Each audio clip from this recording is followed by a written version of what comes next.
Hello and welcome to this Monday morning edition of Weekend Update. I'm Ruff Burgundy, and with me as always is La Quinta von Schleicher, named for the hotel chain where she was made. Today's opening story is about April the giraffe. She's finally had her calf, and we can finally stop taking up this valuable news time with pictures like these. Thank you, Ruff. In addition to April the giraffe, we have some non-giraffe news, such as the New World screwworm, which has currently infested Florida.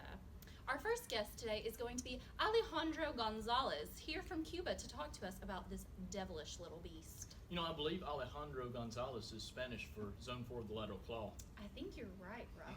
A very good name, to be sure. Very strong and masculine. Agreed.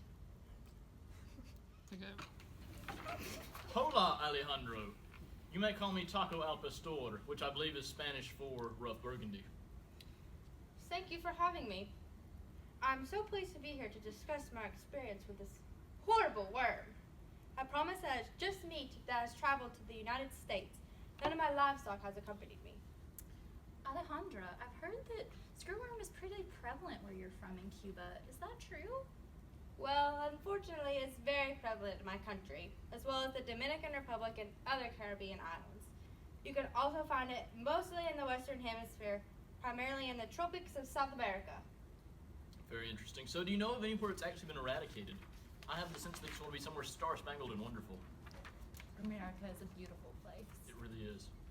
Although we're working to get this bug eradicated in Cuba, it's actually been successfully eradicated here in the United States, Mexico, Puerto Rico, the Virgin Islands, and all of Central America. Have you had personal experience with this screwworm? Cows have had the poor fortune of running into screwworm. During the rainy spring and summer months, the prevalence can actually be quite high in these conditions, as these conditions favor the growth of the larvae and reproduction of the fly. Also, when my cows give birth, it is very common for screwworm to infest the navels of the newborns. Although they usually don't die from these infestations, if we don't catch them, the animals can die from secondary infections of coalescing wounds. I can lose up to 80% of my herd in 7 days if it goes undetected and untreated. Odin's beard, that is quite disturbing and graphic. So when you have one of these outbreaks, as I believe you call them in your native tongue, is it an expensive procedure to get rid of them? What do you do exactly? How much does it cost? Well, when we have one of these outbreaks, I'd say it costs me about 10% of my earnings, which can be significant in my area. Also, in the spring and summer months, I have to pay for extra hands to frequently check all of my animals, as I can't afford to check them all myself. These pests can infect practically any warm-blooded animals, so I can see them in my cattle, sheep, goats, and horses. Oh, wow, Alejandro. I am so very sorry. Thank you for spending your time with us here on the Weekend Update. Have a nice day. To see us, we have a park ranger from Deer Park, Florida, to talk about the current infestation problem. Like many Floridians, she has a great deal of experience with Fireball whiskey, human growth hormone and anabolic steroids, and key deer. Good morning, Ranger Lane, or as you're more commonly known around your family and friends, the Deer Slayer. Yes, thank you for having me today to talk about one of my favorite subjects. May I say you have on some lovely khaki pants. Thank you. I love them. That's all I wear. As one does.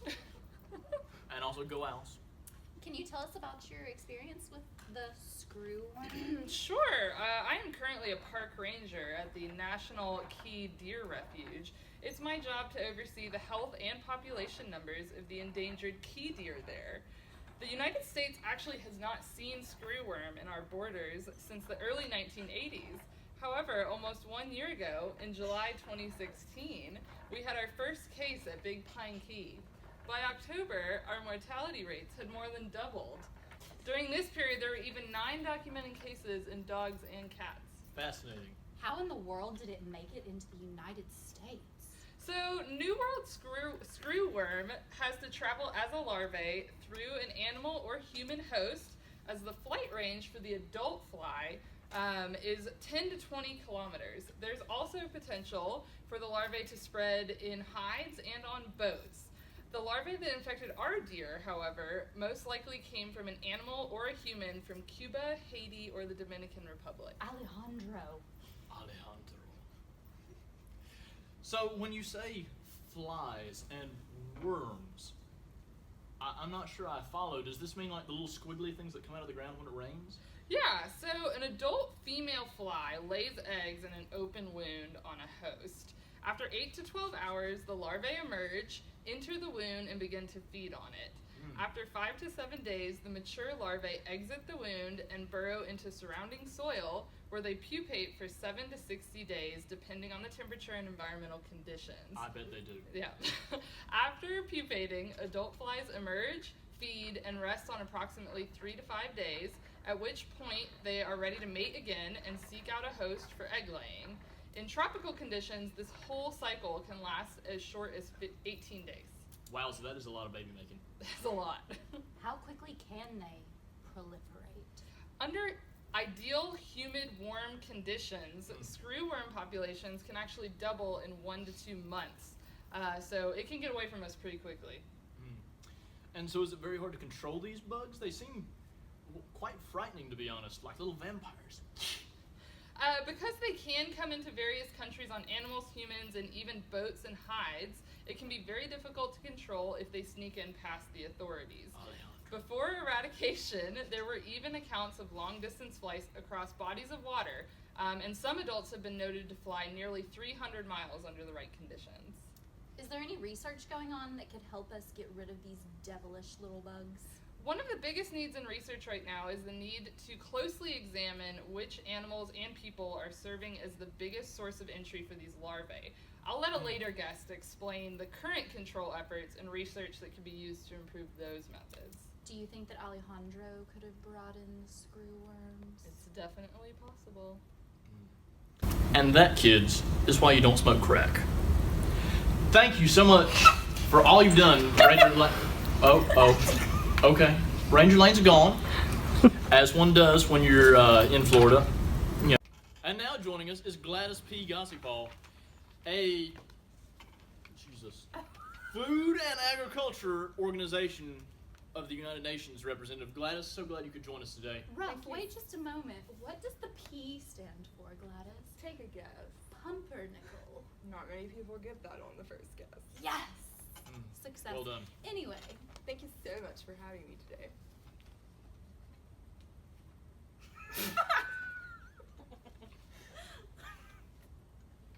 We've heard a lot about how screwworm exists today, but what is the historical context of this bug? Well, you know what they say.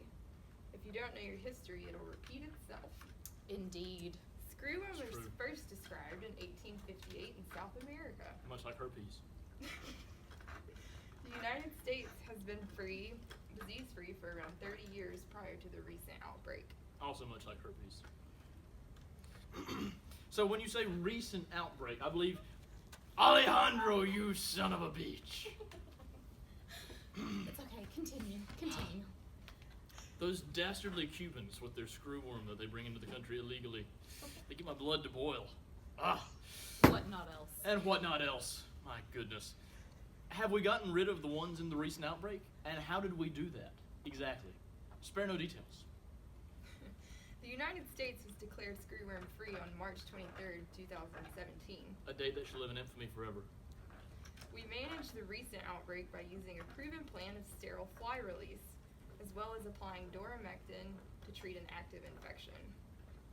We also created checkpoints to inspect animals traveling to and from the outbreak site. There's a permanent barrier maintenance program set up near the Panama Canal that constantly releases more sterile flies in order to ensure continued safety. Now, you said March. It is currently April, not the giraffe. So we're disease-free currently? Currently, yes. Awesome. Is there any way that we could have these screwworms used against us in, like, a terrorist attack? Although the larvae are easily obtained from the south of the Panama Canal, the bugs are easily dispersed.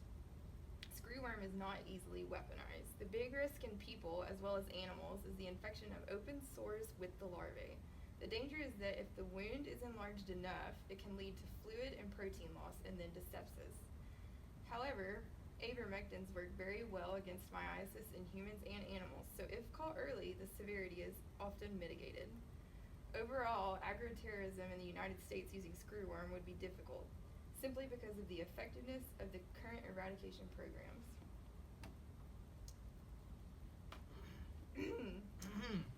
For example?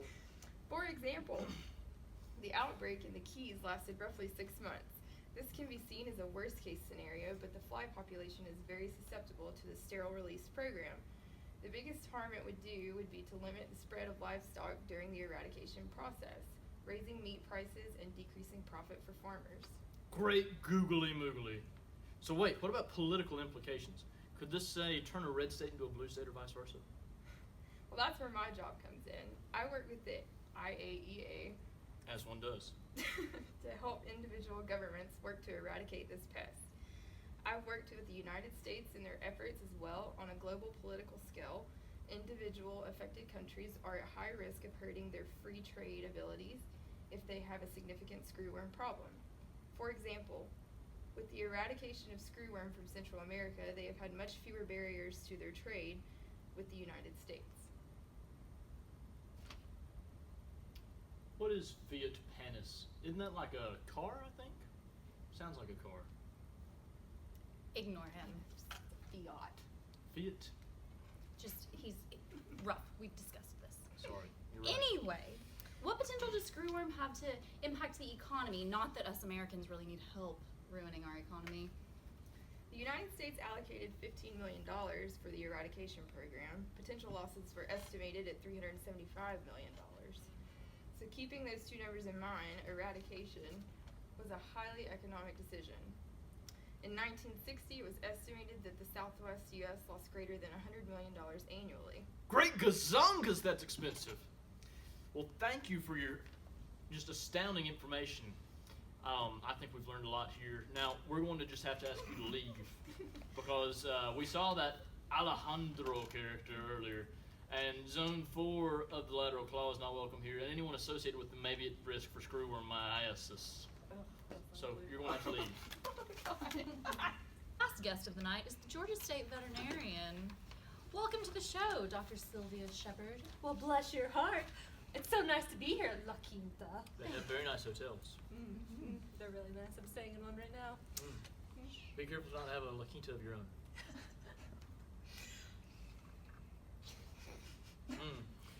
So, tell me, Dr. Sylvia Shepard, if that is your real name. It's not. Brilliant. Is screwworm very easy to diagnose? Like, could I do it? No, Okay, definitely not. sure. So, it can be really difficult to visualize the maggots at the surface of the wound because only the breathing tubes, these little, Oh, sure. yeah, the little breathing tubes of the maggot are exposed. Thank you, La Quinta. I really appreciate it. So, it can also be difficult to detect in sparse outbreaks or when there are certain phases of the life cycle of the fly. Yeah, I know it's scary.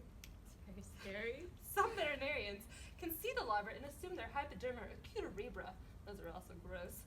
And not send them off to be diagnosed as screwworm when they really are screwworm. Screwworm. I bet you'd like to get your hands on a screwworm. No. Suit yourself. In addition, there are cases when you don't see them at all. It's very terrifying. Shrinkage can be a real issue. Performance anxiety? Well, they drop off the animal after 30 days and begin to pupate. That's the real reason. I don't know what you're dealing with. That sounds like a personal problem. Overall, it's important to be aware of the risk and to know what the larvae look like. Larva. What are the public health concerns or environmental concerns with screwworm? Well, thank you for asking, La Quinta. You're so very welcome.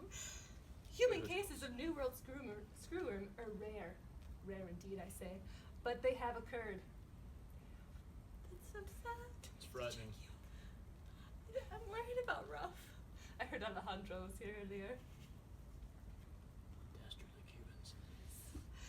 People aren't affected the same way as other warm-blooded animals, like those cows and the poor giraffe. Probably not the giraffe.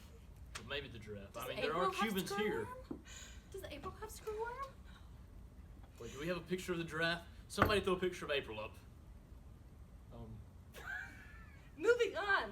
Sure. These animals and people will experience discomfort and itching at the wound site.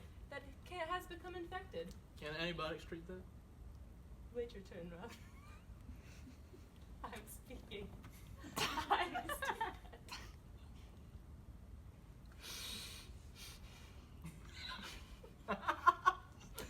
People are encouraged to use good fly control measures in areas that are endemic to screwworm. Think you heard about those earlier. Sure, and whatnot else. And whatnot else. Indeed. It is important to clean and inspect wounds daily to ensure that screwworm infection is avoided. There are also EPA-approved disinfectant pesticides that are available to use. A couple of examples of these include permethrin insecticide spray and Corral fly and tick spray. Those are great. I love them. I drank some today for breakfast, actually. Good. Yes, Insides are clean. very. Screwworm free. The outbreak of screwworm posed a serious risk to Florida Keys' endangered deer population, and thankfully, eradication efforts were swift. Like justice. Thank you so much for being here with us today, Doctor. I hope you have a very nice stay at the La Quinta. It was very pleasurable to meet you at La Quinta. Awesome. Goodbye. And I think that'll about do it for all of us here at Weekend Update. So from La Quinta and Rough Burgundy, we're signing off saying, stay classy, UTCVM. Alejandro!